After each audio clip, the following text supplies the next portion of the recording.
Hello, everyone, and sorry for that. We had a technical issue here and we couldn't jump instantly to our live today. Thank you so much for waiting. We are having the live, we didn't postpone it. If we would postpone something, we would definitely inform you. My name is Alina, and I'm an Education USA advisor. And today we are here together with you another interesting live. I'm more than sure that you already read the title and you are so excited for that. But I need to remind you that Education USA Virtual is doing monthly webinars, and for this month, we have more webinars that are coming. So there is a QR code on the screen that you can scan, and that will allow you to view the list of all the events that we have planned.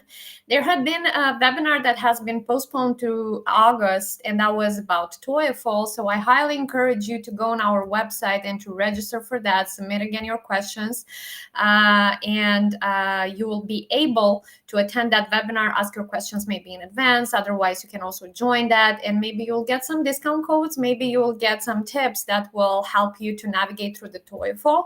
And by the way, TOEFL is doing some changes starting January 2026.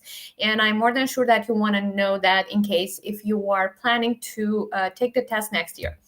Okay, so for today, you already have seen the title, and you already, I think, realized from the events that we have sent you in advance that we're going to talk a lot this month about the academic setting, about academic writing, about public speaking, about how a student should behave or should not behave when he or she would be in a U.S. campus, or when he or she would be accepted to a U.S. university, and what is the academic life about. So for that, we decided to invite directors of English language program. And so Tiffany Probasco, our invitee of today, is one of the directors of English language program of Rowan University. And I'm just going to give her the floor to introduce herself.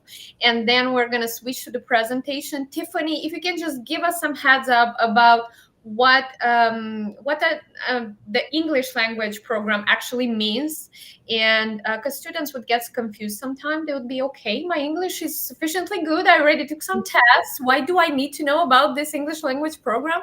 So I think it's going to be very helpful and very interesting for them to just know a bit of the notions, and then we can jump to the presentation. Absolutely. Hello, everyone. I'm Tiffany Probasco-Francis. I'm the director of the English language programs here at Rowan University. So, just to give a little bit of background about Rowan University before we get into what in the heck is English language programs. So, Rowan University has been around since 1923. And we are and the English language program has been around since the 70s. We have about 24,000 students, and we have a program that has 74 undergraduate programs, 51 graduate programs, and 4 doctoral programs, which includes 3 medical schools, a veterinary school. We have a beautiful campus that is about 45 minutes from Philadelphia and about 2 hours from New York City. So we are a wonderful positioned program, and we'd love to have you join us at some point. To say a little bit about the English language program. So, what are English language programs? So, what we want to do, even though you may have conversational English that's really great, or you just want to get better at your English language skills, that is what English language programs do. We help to support your understanding of English, your listening and speaking skills, your grammatical knowledge, and also your writing and academic writing knowledge. Academic writing in an English language setting is a lot different. Than it might be in your countries. So, we want to make sure that you're going to be successful in an English language environment and reach or exceed the level of a native or a domestic student. So we have English language learners that come from a lot of different countries, international learners. We also have, because the US is very dynamic, we also have immigrant learners as well. So they may have just came to the US a few short months or even years ago and still would like to sharpen their English language skills. So when we say we're doing an English language program, it's specifically focused on getting your English language skills high enough to be successful in an academic program, particularly at Rowan University. Okay, Alina. I hope I answered that question. And then we can get into the presentation when Alina's ready. Okay. Okay. I'm just going to keep going. So just to talk about a couple of tips. So I have some slides which she'll add on to when she rejoins us in the live. So no worries. So the key, oh, hi, you're back. So we're ready to go into the presentation. So thanks so much. So I talked a little bit about Rowan University, a little bit about myself. So we can go on to the next slide. So what I'm going to talk about today are because we're talking about speaking confidently in class, I want to first go to talk about the 4 P's that we're going to focus on today. So preparation, practice, pay attention, and perfection. Go ahead to the next slide. So preparation. So you can see this person has a lot of books open, and that's the first part of preparation. Next slide, please. So when you're thinking about being prepared and to be confident in an English language class, you first want to read your syllabus or course plan. All right, so a syllabus is basically the contract or the outline of what you're going to learn in that class. It also includes some of the rules and regulations for the class. And so it's really important that you don't just take that piece of paper or view it on a screen, but that you really read it and really understand what the class that you're taking is going to require of you. So you also want to learn your instructor's name. I know a lot of times in the English language world, we just call everybody teacher, teacher this, teacher that, professor, professor, but really get to know maybe it's Professor Probasco or Professor Smith or whatever. You want to really learn your professor's name. Because they're also going to want to learn your name. So it also helps when you're having conversations to talk to your classmates by name. In the US, we have a variety of classroom settings. Some of them are lectures, some of them are smaller courses that have 18 students, 15 students. So it's really important to learn at least a few people's names if you're in a larger class, or at least in a smaller class, learn everybody's name. Just so that it's respectful to call people by their name. Then when you're thinking about prepping for your classes as well, learn about the class materials. Read them at least 2 days before. We don't want to procrastinate when we're trying to be really engaging and speak confidently. We got to know what we're talking about, right?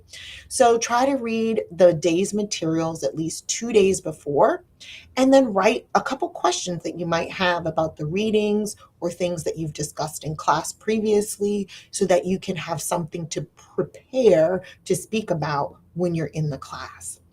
And then the night before, you want to review what you've read and review the question that you want to ask. So preparation is really key. And the way you do that is by doing it over a couple of days, not a couple of hours before your class.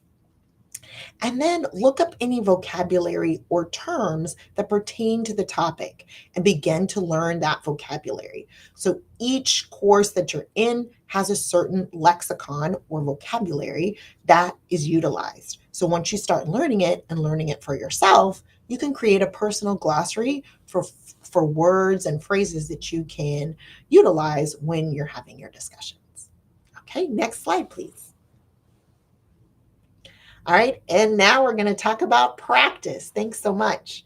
So, to practice, you want to rehearse with a friend or colleague. I see some people are in the chat chatting with each other, making jokes and saying hello. So, those are the great people that you can talk to when you are trying to practice to feel more confident in your classes. So, and write down some sentence starters. So, I think that, in my opinion, on the other hand, perhaps, is it possible that, what if? So, those are just a few that you could start with to think about how you want to engage. If you know what you're going to say and practice it, then you'll feel more confident talking in class. Then you want to practice using some pronunciations tools. Those of you who have iPhones, maybe you talk to Siri. Try talking to Siri in English, right? It might be funny to see if your pronunciation, see, I even messed up my own pronunciation there. But if you have pronunciation issues, those can be identified by practicing with Siri, right? Can she hear exactly what it is that you're asking or saying? And you can practice with that for free. Same with Alexa. You can practice your facial expression or the ways that you use your muscles by looking into a mirror and mirroring what you see and seeing if you're looking in the mirror and if you see the same as what you've noticed. And then listen to podcasts, TV or radio are also really great ways of starting to hear and practice. You can repeat those podcasts or TV shows or radio shows back to kind of relate to how you would utilize those words and phrases in class. Next slide. Pay attention. All right. So you want to anticipate a slowdown in the conversation where you can verbally or physically, as those students were, raise your hand to enter the conversation. A lot of students say, well, I just wait for the pause before I enter the conversation. If you wait for a pause, it's too late and it's really, really awkward. So instead, you want to listen for questions and raises in intonation. So, for example, if your instructor is saying, what do you think? So once you're getting to think, you should start to think, all right, I'm getting ready to enter. Sometimes I think about it if you're watching a relay race and someone passes the baton to someone else, right? You want to be ready. You don't start passing the baton right when you're up at that person, right? For those of you who have ever run track, right? Or watch the Olympics, right? You see that the other runner starts running and then puts the baton in the other runner's hand. That's the same thing when you're having a conversation or robust conversation in English. We want to prepare to enter the conversation. So I put little slashes, green slashes, about where you should think about starting, okay? You still start after the sentence, but you're ready right as soon as that sentence finishes. So if your teacher asks who's the central character in the story, you can then, when they're on character, the strong content word, then you can jump in after story, okay? And then you can also listen for a raise in intonation. Who's the central character in the story? Okay, so you know that there's something going up. So then that could be you coming in. And then listen for a dip or lower in intonation when the instructor is concluding a sentence. So this is why we use this type of rotor for this project. Notice my intonation went project, went down. So that means I'm ending a sentence, and that means that you could enter after that sentence. All right, next slide, please. All right, turn taking is a key component in having productive conversations. So, when you're thinking about in the previous slide about your instructor having a conversation with the entire class, this is more focused when you're having one on one conversations or group conversations with your classmates. So, when you're thinking about turn taking, again, you're anticipating the ending of someone's sentence with intonation, but you can also use other clues like grammar.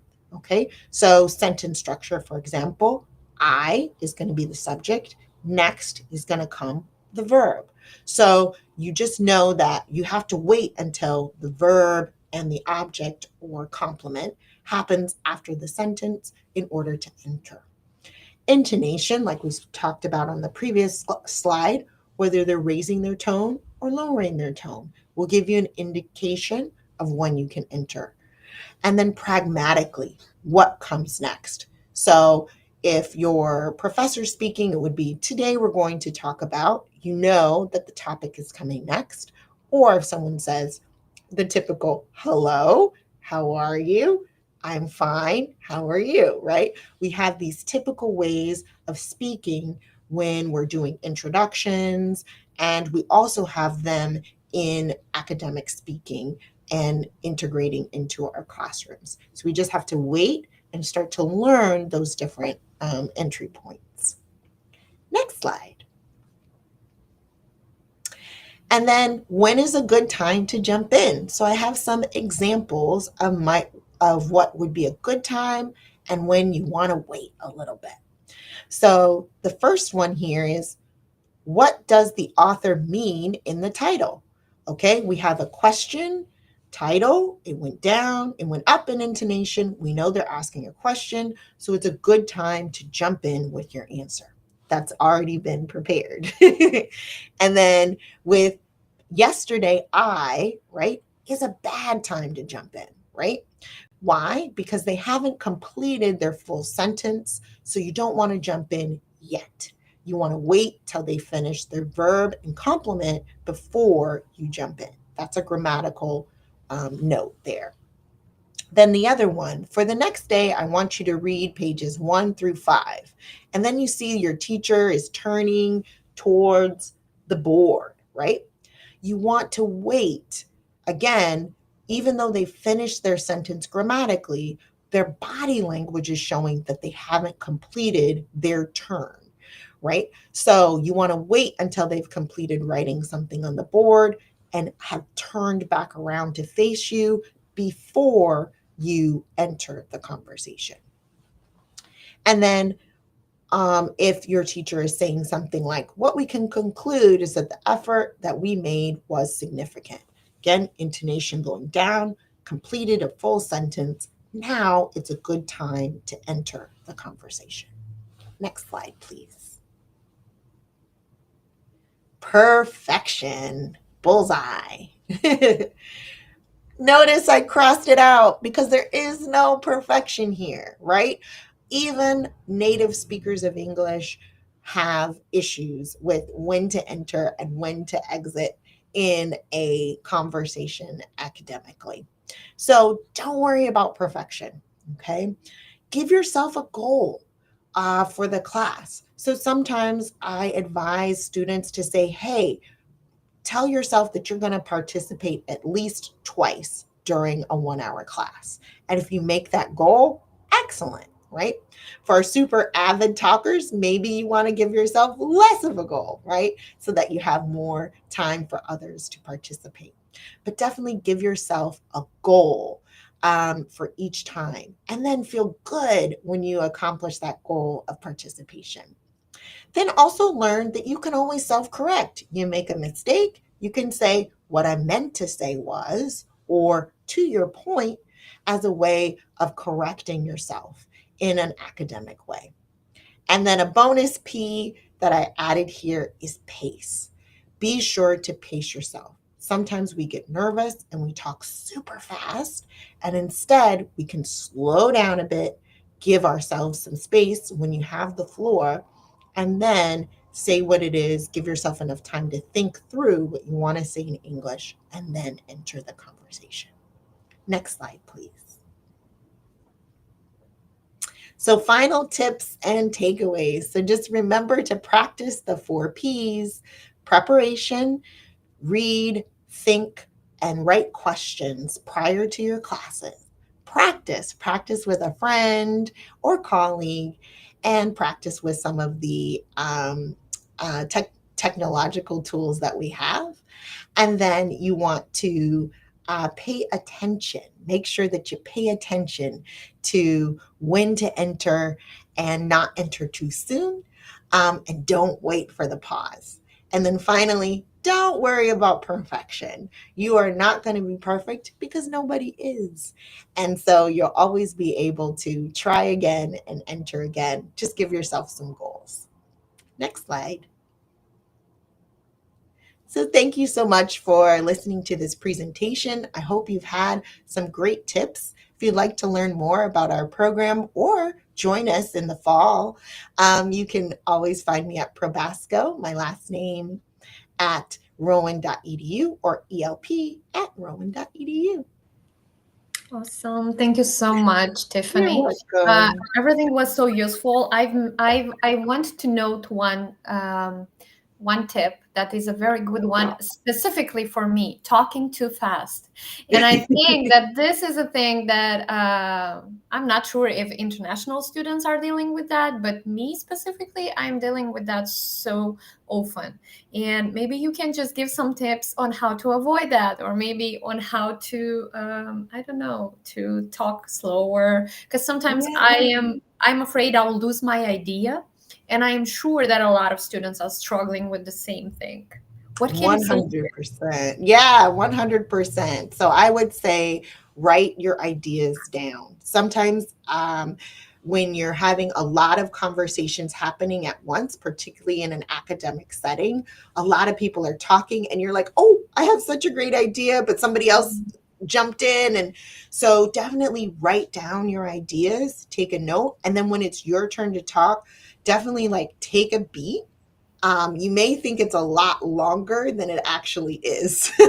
So a lot of times you just take just a breath in and just slow down. Sometimes even kind of tapping yourself with the syllables might be helpful for you, just on the side, sneaky, so that you don't look strange to others, but just kind of, okay, I need to slow down what I'm saying so that people can understand you. Mm-hmm. Of course, yeah, and it affects a lot the pronunciation. So, Yes. guys, try to be slow.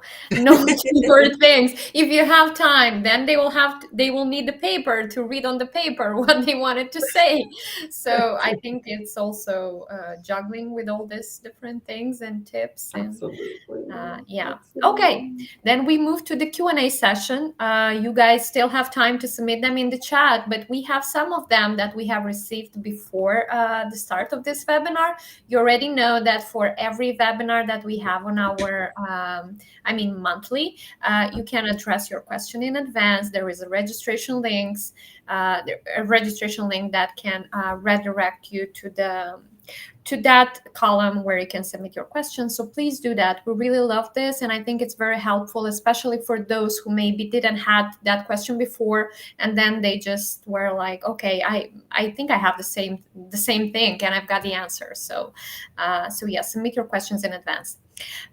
Okay, one of the first one was how to overcome shyness.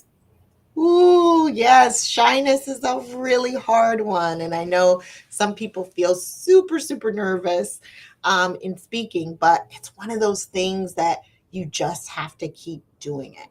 And so I say to just really give yourself incremental goals.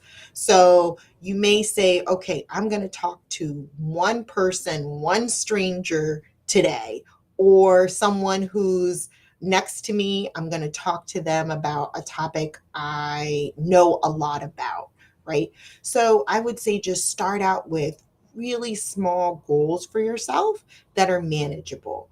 whether it's talking to one person, whether it's raising your hand, whether it's asking for something that maybe you don't really need, but you're just going to ask because you want to use your language skills. So, you may ask for someone, can I use your eraser? You have an eraser in your bag, but you know how to say the word eraser. So just ask someone for one because it'll get you out of your comfort zone. So give yourself small goals and keep increasing those goals. And then, get a friend to go with you, maybe take a class or something with someone else that you know. So just giving yourself small goals and then maybe having a friend come with you to make you feel a little more confident. I think that was also a thing that I wanted to suggest, joining all the clubs possible. I mean, not all of them, because of course quantity is not the key, but maybe those that are specifically interesting to you, or maybe there is an activity that you really enjoyed and that was a part of your extracurricular activity and that you can do on campus. That would be great. There you Absolutely. can meet a lot of like-minded individuals and you can do friends, and I think that that's also a great source. Yes, yes, and we have hundreds and hundreds of clubs at Rowan University, and they are so welcoming. And if there's not a club that we have, you can always make your own Yeah. club. So we have a huge anime club, we have a huge cultural group clubs, chess club. So there's so many things that you can get into that maybe you don't necessarily have to speak that much, or you're just doing an activity so much, then you get over your shyness because you know people now. They're your friends, so you don't have to be shy. Okay, the next question, and it's a bit similar, I think, to the previous one. How to be confident and stop doubting your answers. So here's about the Mhm. confidence. Yeah, absolutely. Is to really do that preparation piece that I talked about in the presentation. It's really important that you give yourself enough time to understand the content that you're using in your classes. So if you don't understand something that's going on in the class, your professors love to hear from you. I'm a previous professor. I'm still consider myself a professor. And I love it when students come to me and ask me questions. And we often, all of us, have to have office hours where students are able to come and ask questions. And a lot of times they also even have chat versions of Office Center. So office hours. So definitely utilize your professor's office hours. A lot of people think that, oh, I don't want to bother them. We are required to have them specifically to answer your questions. So definitely go to office hours if you don't understand something so you can be one on one with your professor. And then that will help you to gain a lot more confidence. And then definitely read through or listen to your lectures, so that you feel more confident and clear in what's being asked of you.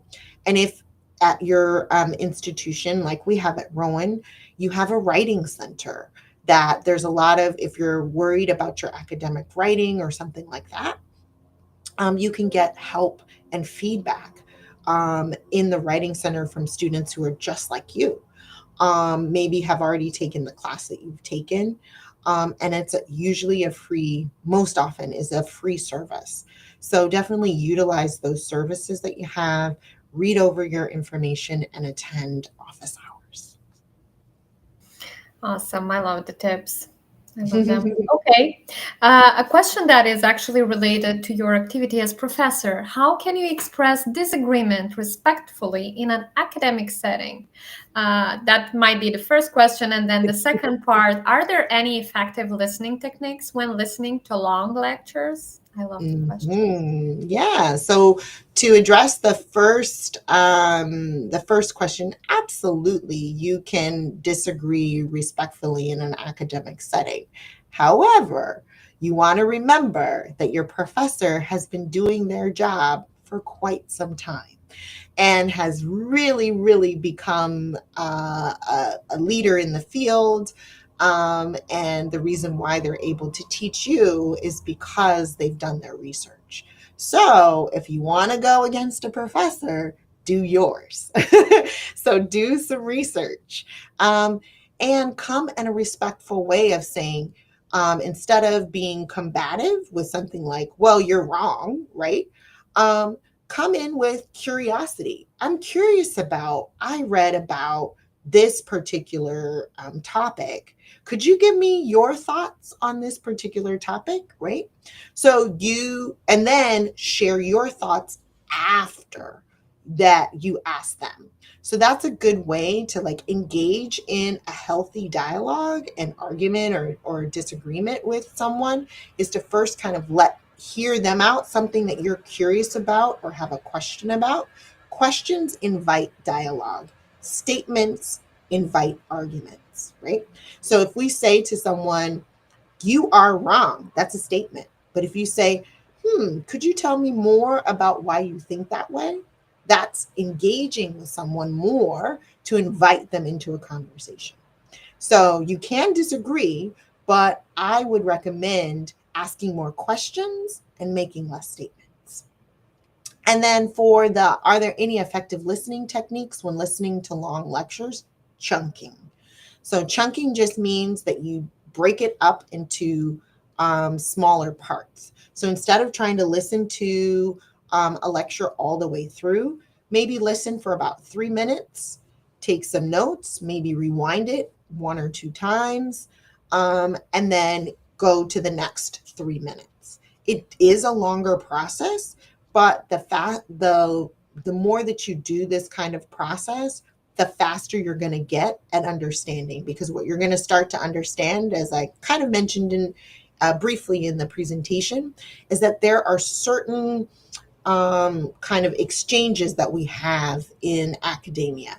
So you'll start to kind of note, oh, this is when they're going to say something important because they've kind of said a phrase or something that's familiar, or they've done a gesture or something like that. So you're actually kind of analyzing the lecture, and getting out of it and being able to take notes on it. So try not to listen to the whole thing at once if you can. If it's live, well, you kind of are in there. But if you have the opportunity to rewatch it and break it into smaller sections, that'll help you feel a little more like you can understand what's happening. Perfect. And there have been two more questions that are related to public performance or to public speaking, and they are very similar. So, if you have any tips to get rid of fear to talk during classes? Mm-hmm. Yeah, getting rid of fear in classes is, you really have to, you gotta just jump off the ledge. You gotta jump off the ledge. I know it's scary, but really knowing what you're talking about and really listening for ways that you can jump in with your pre-made questions and ideas. But yeah, being fearful is actually a good thing. Um, Being fearful means that you actually care about the topic. Now, if it's making you so nervous that you can't even speak, that's a problem, right? But you want to get to have a little bit of a level of fear so that you're able to really think about what it is that you're about to say, and then share that with the rest of the class. So taking a breath, taking a deep breath, writing down what it is that you want to say beforehand, looking for opportunities to say what it is, giving yourself a little bit of a goal of like, okay, I'm just going to ask one question today. If I do that, I'm going to be okay. And then also with learning people's names, referring to people by name sometimes brings down the tension in the room. So if you agree or disagree with someone, if they first say their name, then they're like, oh, they're talking specifically to me. And then it becomes a one-on-one conversation as opposed to a whole classroom conversation. And that might bring it down a little bit. Um, Also, sit closer to the front in class. You might be fearful. If you sit in the back, you may notice that there's so many people. And also, you're going to have to project your voice further, which can make you nervous. But if you're sitting at the front of the class, most of the people are behind you, and it's just kind of you and the professor and the first people that are in the front row, you might feel like it's a smaller class, even though it might be a larger class. That's a good one. And you cannot really see those others' reactions in the back, you know? That's right. They're So I think behind you. that's a really great tip. Yeah, we were avoiding in the school to stay in the front row. So that's a good one. Okay, we move to the questions that we've got in the chat. So one is from Margarita. Thank you for those useful and important tips. What do you think? How many times would be enough to spend for preparation? I'm not sure what preparation exactly, but maybe preparation for class or something like that. Yeah. Yeah, it says we say like if you have an hour, a 3 hour or 3 credit class, you should prep about an hour a week for that class. Okay, so typically if you have a class maybe an hour, hour and a half, I would give yourself about 30 minutes prep time at least. It really depends on your proficiency in English. It also depends on your proficiency in that topic. Like for me, I'm not a math person. So whenever I have to do something with math, I need a lot of prep. So I give myself a couple of hours, maybe daily, to work on it because it's just an area that I'm weaker in. But on average, you want to give yourself a half an hour to an hour to focus on your class per week. Okay, that's a good one. Mm-hmm. The next is, I think, just a feedback. Thanks for tips, Miss Tiffany. Something to practice every day and develop a habit. I Great, got glad you to here. hear Yes. that. The next one from Macret. I feel that questions are asked in a different platform, unfortunately. I'm not sure what you meant here because we are answering the questions that the people have have asked in advance, and also the questions that you are submitting live. So we are trying to answer all of them. In case if you have some, I don't know, some questions or concerns, let us know. We'd be happy to assist you. And the last one is from Diamond Chess. How can we get used to use new vocabularies we learn in our speech? I know the words, but cannot use them in my speech well. Hmm. Yeah, I think that kind of making your own kind of glossary of the different words that you're learning, your new vocabulary. So let's say you just were in class, you now have like 4 or 5 new words, and then I would say to look those words up either in a paper dictionary or a digital version. I recommend Webster and use an English version, not maybe in your home country language version that is published in an English publisher. Okay. And then look up the words and the different forms of the words, and then think about how you could utilize it in a sentence. I'm not against translation when you're trying to learn new words, right? So definitely try to see how is there an equivalent to the word in your home language. If there is, try to use that word and just plug it into your sentence that you would say in your home language, and just start to get used to utilizing that word. Yeah.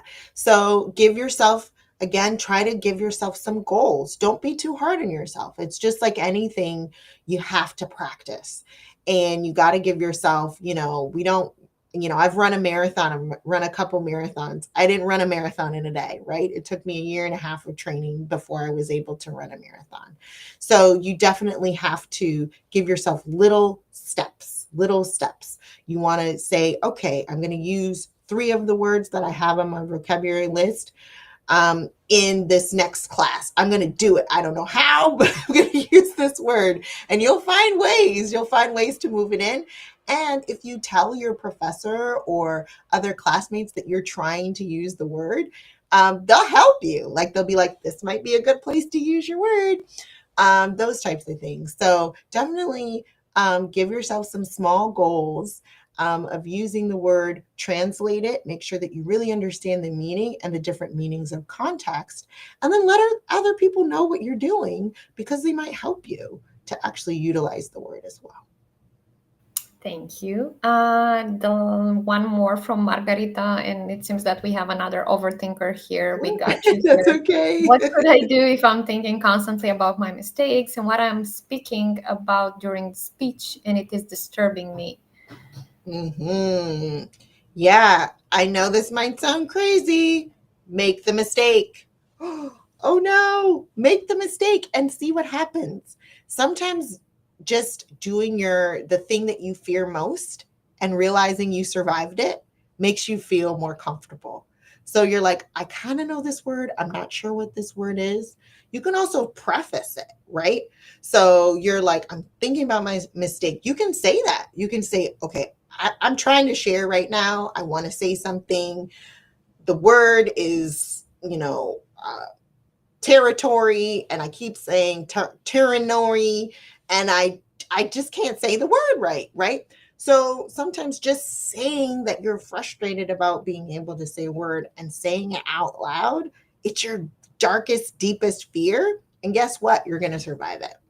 So I say, make the mistake. Make the mistake. That's the ways that we get better at anything, is that we make mistakes. And you would give grace to other people when they make mistakes. Why wouldn't we give you grace when you make mistakes? Thank you. And there is one more, Ooh. difficulty finding the right words when talking. Mm-hmm. I'm not sure Yeah. if that is a question. I guess yes. Or Yeah. affirmation. That's okay. Yeah, sometimes you might have difficulty finding the right words in talking. And sometimes you might have to switch back to your home language. And sometimes we might be able to understand in context. So you have the rest of the words set out all in a row, and then you switch to your language for that one word you just can't find, and we're like, is this what you mean? Sounds like. And you're like, yes, that's the word, right? So just attempt, just attempt to say the word. And if you're trying, say it in your home language, if that's the first thing that's available to you linguistically. And then the person that we say in linguistic interlocutor, but the person that you're talking to can help support you in figuring out what that actual word is. So don't. It happens to all of us. I'm a second language speaker of Spanish. I say sometimes when I'm talking to a Spanish speaker, I say, I'm going to speak in Spanglish today because I'm not having a good Spanish day. So if there's a word I don't know, it's going to switch to English. Please forgive me. And then I learn new words that way. So just being open to, it's okay if you have difficulty and have to slip into your native language, and let the person that you're talking to or the group of people that you're talking to help, because it helps them learn too. Awesome. So I think we're done with all the questions. I really hope that no one is offended and we answered all of them. But you guys let us know if you have some additional ones. You have our email on the website. Additionally, you have the help of your Education USA advisors. And if you don't know anyone from the Education USA centers in your country, you can locate them also on our website. And you can find the nearest Education USA center, and you can address to that Education USA advisor. I'm more than sure that they will assist you with and they will support you. Great. Thank you so much, Tiffany. I really appreciate it. There have been a lot of tips that I'm going to be using also, because I'm also not excelling. I mean, I'm not a native speaker. So you guys, I really understand. I mean, for me, it's much easier because I'm doing this public speaking, and I cannot see you all. You can just see me. So it's kind of much easier, but I got you here. I wish you a lot of patience practicing that. And yes, and I was also thinking that a good tip for that might be also the preparation process for the standardized test or English proficiency test, because somehow they would get to learn a lot of academic words, and there will be a lot of vocabulary that is going to be improved. So at that moment, I guess they will already have a good level of English to communicate at the course or to practice it at the course. So starting earlier, that's also a tip. Yeah. starting from your high school, I think that's even much easier. Yes, absolutely. Thank you, Tiffany, once again for the presentation, for your Yeah. expertise, and for explaining it so easy and in such a nice manner. Really appreciate. And you guys stay tuned for the rest of the events that we have planned for this month. We really appreciate your attendance today, and have a great one.